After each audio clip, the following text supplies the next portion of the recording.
Hai, gua akan review di sini. Di video pertama, gua akan menceritakan salah satu drama Korea yang menurut gua ceritanya agak ringan dan unik. So, kalian yang menyukai film bergenre romance, series ini mungkin akan cocok untuk kalian tonton. Selain ceritanya yang ringan, film ini juga dibintangi oleh dua artis populer. Kalau kalian penyuka film drama Korea, pasti sudah tidak asing lagi dengan aktor dan aktris ini. Love Struck in the City menceritakan tiga pasang perempuan dan laki-laki yang tinggal di daerah perkotaan dan membagikan kisah cinta mereka di depan kamera. Keenam orang itu memiliki karakter dan latar belakang yang berbeda-beda. So, langsung saja kalau ceritanya. Mereka ialah Park Jae-won yang diperankan oleh Ji Chang-wook. Pria berusia 32 tahun. Dia bekerja sebagai arsitek. Ia adalah pria romantis yang tak bisa melupakan wanita yang mencuri hatinya. Sementara Lee Eun-oh yang diperankan oleh Kim Ji-won adalah wanita biasa yang suatu hari tak sengaja bertemu dengan Park Jae-won. Namun saat bertemu Park Jae-won, Lee Eun-oh justru memperkenalkan dirinya sebagai Yoon Sun-ah yang begitu bertolak belakang dengan sifat aslinya. Choi Kyung-jun yang diperankan oleh Kim Min-suk. Berusia 29 tahun, dia juga seorang arsitek yang bekerja di perusahaan keluarganya. Soo Rin-i yang diperankan oleh Seo Ju-yeon, wanita 29 tahun, seorang pekerja lepas yang memiliki banyak pekerjaan part-time. Oh Song-yong yang diperankan oleh Han Ji-eun, seorang wanita 30 tahun, bekerja sebagai guru olahraga di salah satu sekolah. Dan Kang Gen yang diperankan oleh Ryo Kyung-soo, pria berumur 29 tahun dan dia seorang penulis novel. Jalan cerita pun bermula di masa kini. Dimulai dengan pertanyaan tentang kisah cinta saat mereka berpacaran dan bagaimana sifat mereka terhadap pasangannya. Dilanjut dengan pertanyaan seperti apa pasangan yang cocok dengan mereka. Entah itu tentang emosi atau bahkan tentang keintiman hubungan mereka. Dimulai dari Park Jae-won dan Lee Eun-oh. Mereka menceritakan orang yang tak bisa dilupakan hingga kini. Park Jae-won menceritakan tak bisa melupakan sosok perempuan yang ia temui 1 tahun lalu ketika sedang berlibur. Selama hidup, ia memimpikan 2 hal, yakni menghabiskan waktu untuk camping dan surfing selama 1 bulan penuh. Di saat itulah ia bertemu dengan Yoon Sun-ah, seorang wanita yang membuatnya patah hati. Sementara itu, Lee Eun-oh mengungkapkan ia bertemu dengan seseorang yang tak pernah disangka ketika sedang menjadi pekerja lepas. Ia mengaku tak bisa melupakan sosok tersebut karena hadir di saat yang dibutuhkan.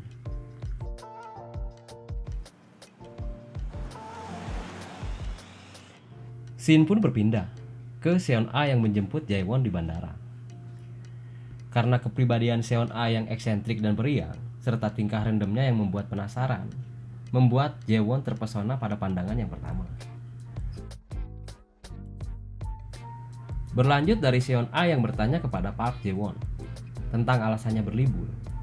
Mengapa ia menyewa mobil dan trailer sedangkan ia tak punya SIM dan tak bisa menyetir. Lalu Park Jae-won pun bilang itu hanya untuk tidur saja. Sementara untuk bepergian, ia suka berjalan kaki atau naik motor. Namun Seon-ah yang menyayangkannya langsung mempunyai ide membuat SIM khusus untuk Park Jae-won. Tentunya tanpa persetujuan Park Jae-won. Seon-ah langsung memutar balik mobilnya menuju tempat pembuatan SIM. Seketika Park Jae-won pun sadar bahwa Seon-ah itu sedikit aneh. Berpindah scene ke masa kini. Park Jae-won yang sedang berada di kantornya bersama Choi Kyung-jun. By the way, Choi Kyung-jun ternyata sepupunya. Jae-won sedang berbicara pada kamera tentang kisahnya. Dan Choi Kyung-jun yang menggoda Park Jae-won serta sedikit berdebat tentang masalah pekerjaan. Kembali lagi pada saat liburan, di mana Park Jae-won dan Seon-ah yang sedang membuat foto untuk SIM lanjut pergi ke pantai. Di tengah kesibukan Park Jae-won yang sedang menyiapkan trailernya untuk tempat tinggal sementara, ia melihat Sun-ah yang sedang asik bermain bersama anjing di pinggir pantai dan membuatnya terpesona sampai-sampai menghiraukan temannya yang sedang membantunya berbenah di trailer. Park Jae-won pun mulai mengungkapkan perasaannya terhadap Seon A pada temannya itu. Tentang Seon A yang berseri, senyumnya yang cantik.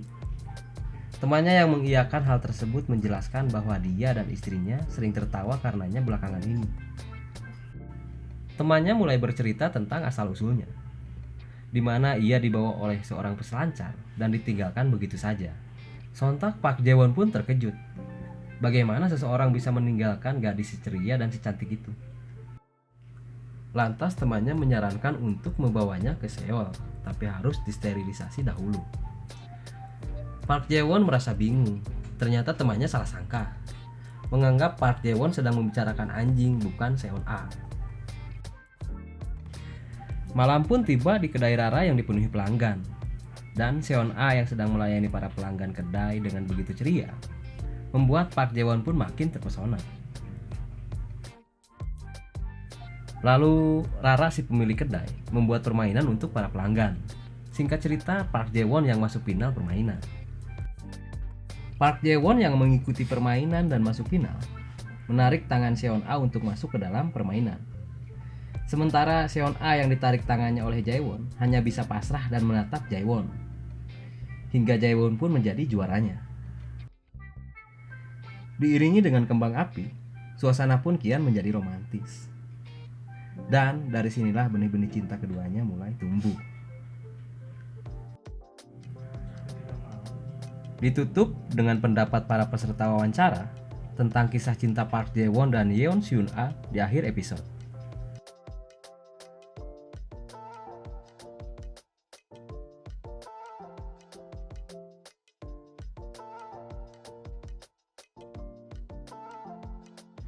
Oke, segitu dulu dari gua. Gua Kakek Sugiono pamit, see you next video and bye-bye.